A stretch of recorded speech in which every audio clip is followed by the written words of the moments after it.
আসসালামু আলাইকুম ওয়া রাহমাতুল্লাহি ওয়া বারাকাতুহু। আমরা সোশ্যাল মিডিয়ার মাধ্যমে দেখতে পেলাম, কিংবা সারা বাংলাদেশ সেটা দেখছে, যে কিছু তাওহীদি জনতা বাংলাদেশের মাজারগুলোকে ভেঙে ঘুরিয়ে দিচ্ছে। দেখুন, যারা বা যাহারা মাজার ভেঙে ফেলতেছে, ওই সমস্ত ব্যক্তির বিরুদ্ধে কঠিনতম কঠিন পদক্ষেপ নেওয়ার জন্য মাজার পূজারী কিছু ভাইরা উঠে পড়ে লেগেছে। আর যারা মাজার ভাঙায় ভাঙ্গনকৃত লোকদের বিপক্ষে সাফাই গাচ্ছে এবং মাহফিলে মাহফিলে সুন্নিয়তের নাম দিয়ে তারা তাদের বিচার দাবি করছে, ওই সমস্ত ব্যক্তিরাই হলো মাজার পূজারী। ওই সমস্ত ব্যক্তিরাই হলো মাজারের টাকা দিয়া চলে। দেখুন, মসজিদে যদি মানুষ দান করে, সেই টাকা দিয়া মসজিদ নির্মাণের কাজ করা হয়। মসজিদে যদি মানুষ দান করে, সেই টাকা দিয়া মসজিদের চতুর্দিকে অজুখানা বানানো হয়, বাথরুম বানানো হয়, বিভিন্ন মসজিদের কাজ কর্মে লাগানো হয়, মসজিদ আর উন্নত করা হয়। মাদ্রাসায় দান করলে মাদ্রাসার জমি কিনা হয়, মাদ্রাসায় দান করলে মাদ্রাসার ভবন বাড়ানো হয়, মাদ্রাসায় দান করলে মাদ্রাসার ছাত্রদের, এতিম গরিব অসহায় ছাত্রদেরকে সেই টাকার দ্বারা তাদেরকে চালানো হয়, তাদের ভরণ পোষণ করা হয়। আর গরিব মিসকিনদেরকে দান করলে তাদের সংসারটা সুন্দরভাবে পরিচালিত হয়। কিন্তু মাজারে যারা দান করে, এই টাকাগুলা কই যায়? এই যে গুলিস্তানের মেইন রোডে একটা মাজার রয়েছে, গোলাপ শাহ মাজার। আমি সকালে দেখেছি যে মাজারের ভিতরে এত পরিমাণ টাকা যে একটা মানুষ যদি দাঁড়ায়, তাহলে এই মানুষটাকে এই টাকা দিয়ে ঢাকা যাবে, দাঁড়ানো মানুষটাকে টাকা দিয়া ডেকে ফেলা যাবে। আবার বিকালে আসলাম, আয়সা দেখি একটা টাকাও নেই।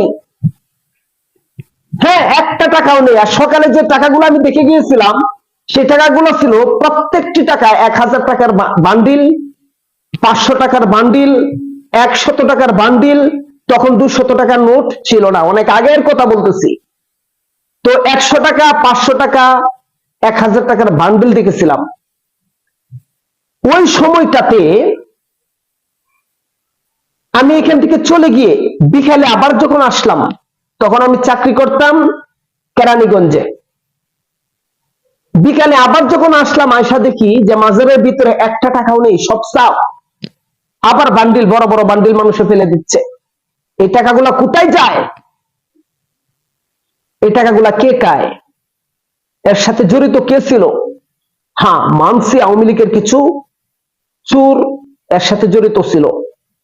কিন্তু এই মাজারের নাম দিয়ে যারা ব্যবসা করবে, ওই সমস্ত ব্যবসায়ীদের ব্যবসা যখন তছনছ হয়ে যাবে, মাজারের নাম দিয়ে যারা বিজনেস করবে, ওই সমস্ত বিজনেস যখন তাদের নষ্ট হয়ে যাবে, তাদের ফায়দা লুটার কারখানা যখন বন্ধ হয়ে যাবে, তখন তো ওই সমস্ত ব্যক্তিরাই মাহফিলে এসে সুন্নিয়তের নাম দিয়ে তারা ওই সমস্ত ব্যক্তির বিপক্ষে বিচার দাবি করবে। আর যদি আপনারা মনে করেন, এই যে এক শয়তান আছে তাহেরি, আল্লামা শায়েখ আহমদুল্লাহ হাফিজাহুল্লাহ, উনি একটা কথা বলেছিলেন রাসূল নবুয়ত নিয়ে। তো নবুয়ত নিয়ে কথা বলার পরে সে কোর্ট কাছারি পর্যন্ত দৌড়ায় চলে গিয়েছে। রাসূলকে সে এত ভালোবাসে, সে সুন্নি। এই পাগলা তাহেরি কিছুদিন পরেই যখন এক কুলাঙ্গার বিশ্বনবীকে নিয়ে কটূক্তি করলো, তখন তাকে আর খুঁজে পাওয়া গেল না। তখন তাকে আর ঘর থেকে বের হয়ে একটা কথা বলতেও তাকে পাওয়া গেল না। তাহলে তারা কেমন ভালোবাসে রাসূলকে? নামধারী ভালোবাসা। তারা কেমন ভালোবাসে রাসূলকে? মানুষ দেখানো ভালোবাসা। মানুষ দেখানো ভালোবাসা বিশ্বনবী নেয় না। লোক দেখানো ভালোবাসা বিশ্বনবীর প্রয়োজন নেই। একমাত্র বিশ্বনবীকে যারা ভালোবাসে, তোর মধ্যে সর্বোত্তম এবং সর্বপর্যায়ের ভালোবাসার বহিঃপ্রকাশ দেখিয়েছেন কওমি উলামায়ে কেরাম। কওমি উলামায়ে কেরামের ভালোবাসাকে মাইনাস করে যারা নিজেদের ভালোবাসাকে উড্ডীন করার চেষ্টা করবে, মনে রাখতে হবে ডাল মে কুছ কালা হে। অবশ্যই তার ভিতরে ঝামেলা রয়েছে, ভেজাল রয়েছে।